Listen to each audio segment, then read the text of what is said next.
किसान साथियों, मार्च का महीना आते ही हमारे बहुत सारे खेत अधिकतर खाली हो जाते हैं, क्योंकि जिन खेतों में आपने आलू लगा रखा है, सरसों के खेत हैं या फिर अंगेती प्याज के खेत हों, इस समय हमारे जो खेत होते हैं वो खाली हो जाते हैं। तो दोस्तों, हम आपके लिए एक ऐसी फसल के बारे में जानकारी देंगे जो कि कम समय में 60 से 70 दिन के अंदर आ जाएगी।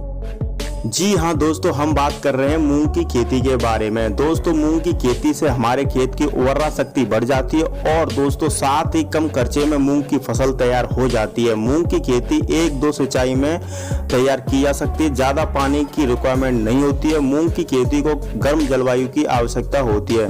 जी हाँ दोस्तों, आज इस वीडियो में हम आपको बात करेंगे कि मूंग की खेती कैसे करें और कम खर्चे में बढ़िया उत्पादन कैसे प्राप्त करें। तो दोस्तों, आप हमारी वीडियो पर पहली बार आए हैं तो प्लीज चैनल को सब्सक्राइब कर लें, क्योंकि इस चैनल पर आपको कृषि से संबंधित वीडियो मिलती रहेंगी। तो चलिए वीडियो स्टार्ट कर लेते हैं। मूंग की खेती कौन सी मिट्टी में कर सकते हैं और मूंग की खेती के लिए मिट्टी का पीएच मान क्या होना चाहिए। मूंग की खेती के लिए दोमट मिट्टी सर्वोत्तम मिट्टी मानी गई है, जिसका पीएच मान 6 से 7 होना चाहिए और उत्तम जल निकास वाली मिट्टी होनी चाहिए। मूंग की खेती किस प्रकार की जलवायु होनी चाहिए। तो दोस्तों, मूंग की खेती के लिए नम एवं गर्म जलवायु की आवश्यकता होती है। मूंग की खेती 30 से 40 टेम्परेचर में इसकी खेती की जा सकती है। भूमि तैयारी की, जिस समय खेत हमारे जिसमें सरसों है या आलू के खेत हैं जो पूरी तरह खाली हो चुके हैं, उन खेतों में आप मूंग की खेती कर सकते हैं। खेत खाली होने के 4 से 5 दिन बाद खेत बढ़िया से पलेवा कर दीजिए और पलेवा करने के बाद 2 से 6 और उत्तम जल निकास वाली मिट्टी होनी चाहिए। मूंग की खेती किस प्रकार की जलवायु में होनी चाहिए। तो दोस्तों, मूंग की खेती के लिए नम एवं गर्म जलवायु की आवश्यकता होती है। मूंग की खेती 30 से 40 टेम्परेचर में इसकी खेती की जा सकती है। भूमि तैयारी की, जिस खेत में हमारे सरसों या आलू के खेत हैं जो पूरी तरह खाली हो चुके हैं, उन खेतों में आप मूंग की खेती कर सकते हैं।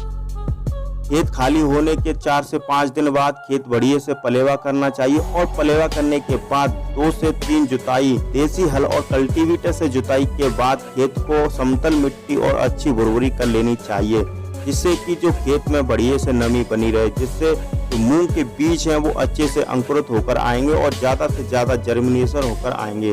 मूंग की बेस्ट उत्पादन के लिए हमें इसकी बुआई मार्च के महीने में कर लेनी चाहिए, क्योंकि यदि आप मूंग की बुआई लेट करते हैं या अप्रैल के महीने में करते हैं तो तापमान वृद्धि होती है, जिसके कारण फलियां कम बनती हैं। इसलिए हमें अंगेती मूंग की खेती करनी चाहिए, जिससे कि बढ़िया उत्पादन हमें मिल सके। उन्नत किस्म के बारे में, तो किसान मित्रों, मूंग की खेती के लिए आपको 8 से 10 किलो प्रति एकड़ बीज की रिक्वायरमेंट होती है। जिस समय आप खेत की तैयारी कर रहे होते हैं, उस समय खेत में अच्छे से सिंगल सुपर फास्फेट 20 केजी एकड़, 8 केजी पोटास, 8 किलो गंधक का यदि आप प्रयोग करते हैं तो आप बढ़िया उत्पादन मिलेगा। उन्नत प्रजातियों के बारे में बात करें तो दोस्तों, आपको मिट्टी के अनुसार उन्नत किस्मों का चुनाव कर सकते हैं। इसके लिए आप K851, PDM 11, पूसा विशाल आदि वैरायटी का चुनाव कर सकते हैं। मूंग की बुआई करने से पहले आप बीज उपचार जरूर कर लें, ताकि हमारी फसल अंकुरित होने पर किसी भी प्रकार का रोग नहीं है। साथ ही कार्बेंडाजिम 1 ग्राम, कैप्टन 2 ग्राम प्रति किलोग्राम बीज दर से उपचारित कर लें। तो बात की जाए मूंग की बुआई के सही तरीके की, तो मूंग की बुआई कतार से कतार की दूरी 20 से 22 सेंटीमीटर और पौधे से पौधे की दूरी 10 से 15 सेंटीमीटर रखते हुए 3 से 4 सेंटीमीटर की गहराई में इसकी बुआई करनी चाहिए। 10 से 15 दिन की हो जाए तो हमें इसमें कीट पतंगों से अपनी फसल को बचाए रखना चाहिए। इसके लिए आपको मोनोक्रोटोन, इमिडाक्लोप्रिड, जो कि सिस्टमैटिक इंसेक्टिसाइड होते हैं और पौधे से अच्छे से अवशोषित कर लेते हैं, जिससे कि मूंग की फसल को कीटों से बचाया जा सकता है।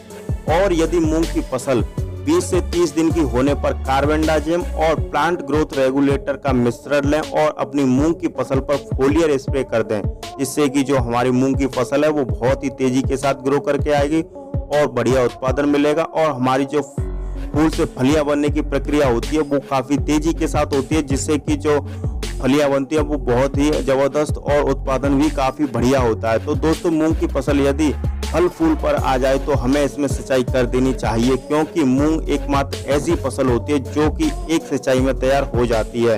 मूंग की उपज हमें 60 से 65 दिन के अंतराल में पक कर आ जाती है। और बात की जाए इसकी उपज की, तो मूंग की उपज हमें 8 से 10 कुंटल प्रति एकड़ के हिसाब से पैदावार मिल जाती है, जो कि एक बढ़िया उत्पादन होता है। तो किसान साथियों, आज का आपको वीडियो कैसा लगा कमेंट में जरूर बताएं।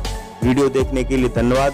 अभी तक आपने हमारे चैनल को सब्सक्राइब नहीं किया है तो प्लीज चैनल को सब्सक्राइब कर लें, क्योंकि इस पर आपको कृषि से संबंधित वीडियो मिलती रहेगी। वीडियो देखने के लिए धन्यवाद। जय जवान जय किसान।